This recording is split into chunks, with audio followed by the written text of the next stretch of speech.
আমি কিভাবে মুরগির কোরমা করি চলুন আজকে আপনাদের সাথে সেই রেসিপিটা শেয়ার করি। তো এখানে হচ্ছে মুরগির কোরমাটা দেখেন দেখতে কতটা সুন্দর হয়েছে এবং এটা খেতে অনেক বেশি মজা। তো চলুন দেখি কি আমি ইউজ করছি আর কীভাবে রান্না করছি। তো এখানে হচ্ছে আমি মুরগিটাকে সুন্দর করে কেটে তারপর হচ্ছে ধুয়ে নিয়েছি পানি ঝরা দিয়ে। আর তারপরে হচ্ছে গিয়ে এখানে একটু লবণ দিয়ে দিলাম, সাথে দিয়ে দিচ্ছি হচ্ছে একটু আদা বাটা, একটু রসুন বাটা।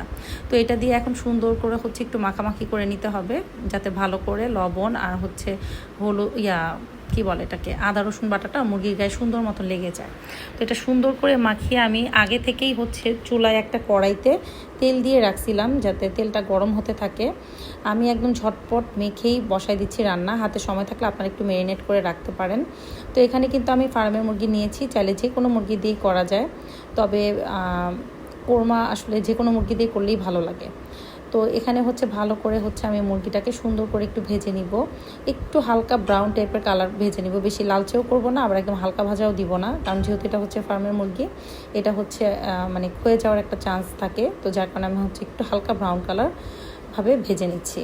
তো মুরগিটাকে খুব সুন্দর করে এপিট ওপিট করে হালকা ব্রাউন কালার করে ভেজে নিয়ে তারপরে এটাকে হচ্ছে তুলে রাখতে হবে। তো এই তো আমার ভাজাভাজি চলতেছে, এখন মোটামুটি ভাজা হয়ে আসছে। তো আমি হচ্ছে প্রথম যে চিকেনটা দিয়েছিলাম আর কি, সেটা তুলে নিলাম, তারপর আবার দ্বিতীয় তরফায় দিতে হবে। আমি এখানে একটা বড় মুরগি নিয়েছিলাম, তো এখন এটাকে তুলে নিচ্ছি সুন্দর করে। আর তারপরে হচ্ছে বাকি যে মুরগিটা ছিল সেটাকে দিয়ে নিচ্ছিলাম। আর মুরগি ভাজার সময় কখনোই চুলার আঁচ কিন্তু কমানো যাবে না, সবসময় হাই হিটেই আপনার যে কোনো কিছু ভাজাভাজি করতে হবে, নাহলে পরে দেখা যায় যে বিশেষ করে মাংস সেগুলাতে হচ্ছে পানি ছেড়ে দেয়, যেমন মুরগির মাংস বা গরুর মাংস, এগুলোতে হচ্ছে পানি ছেড়ে দেয়। তো দ্বিতীয় তরফায় যে মুরগিটা দিয়েছিলাম সেটাও আমার ভাজা হয়ে গেছে। তো এখন হচ্ছে আমি এটাকে তুলে নিচ্ছি। এটাকে তুলে রেখে তারপর হচ্ছে আমি বাকি যে প্রসেসিংগুলো সেগুলো করব।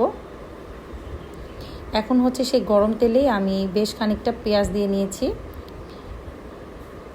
পেঁয়াজের আরও ব্যবহার আছে দেখে একটু কমই নিলাম।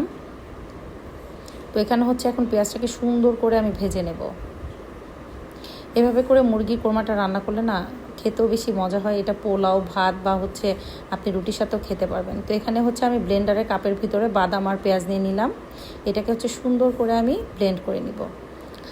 আর এইদিকে হচ্ছে আমার পেঁয়াজটা ভাজা হয়ে আসতেছে। তো এখানে হচ্ছে আমি একটুখানি রসুন বাটা আর একটুখানি আদা বাটা দিলাম। আমি হচ্ছে মাংস তরকারিতে একটুখানি আদা রসুন বাটা বেশি খাই, যার কারণে আসলে পরিমাণটা একটু বেশি দিয়েছি, চাইলে আপনারা কমায় দিতে পারেন। তো রান্না তো সবাই জানে, আসলে এক একজনের রান্নার স্টাইল এক এক রকম, তো যার কারণে আসলে শেয়ার করা।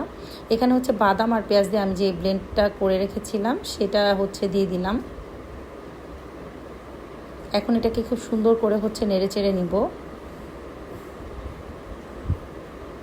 আর তারপরে হচ্ছে টমেটো ক্যাচাপ দিয়ে দিব, একটু বেশি পরিমাণেই দিয়েছি।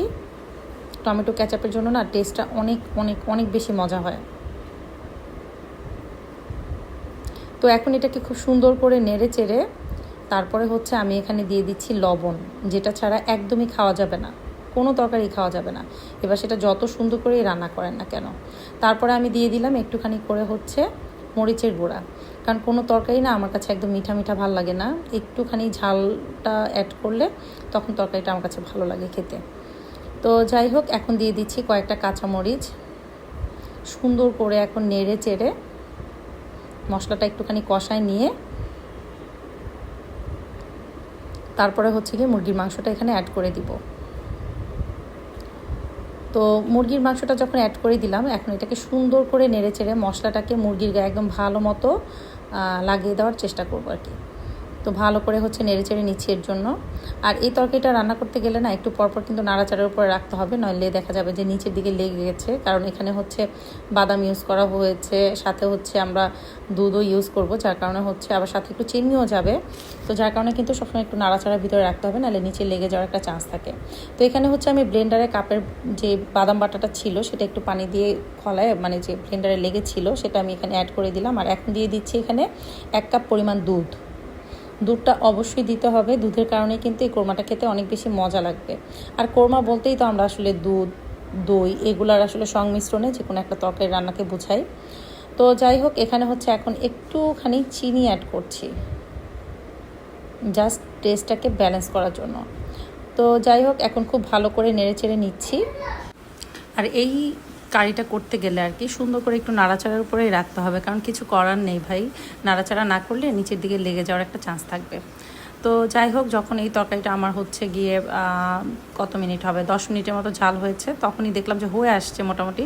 তো তারপরে দিয়ে দিলাম হচ্ছে পেঁয়াজের বেরেস্তা। এই বেরেস্তাটা আমি আগেই করে রেখেছিলাম, একটুখানি বেশি হয়ে গেছে আর কি হিটটা, কি আর করার। যাই হোক, এখানে হচ্ছে তারপরে দিয়ে দিলাম হচ্ছে ঘিটা অবশ্যই দিতে হবে, ঘিটা দিলে কিন্তু অনেক সুন্দর একটা ফ্লেভার বের হবে ওই সময়। তো যাই হোক, আমার কিন্তু তরকারিটা রান্না পুরো ডান। এখন হচ্ছে সুন্দর করে এটাকে সার্ভ করে খাওয়ার পালা। তো যাই হোক, খেতে কেমন হয়েছে সেটা ভাগ্নির কাছ থেকে না হয় রিভিউটা নিয়ে নিব, কারণ আজকের এই তরকারিটা কিন্তু রান্না করা হয়েছিল আমার ভাগ্নির জন্য উদ্দেশ্য করে। তো আল্লাহ হাফেজ।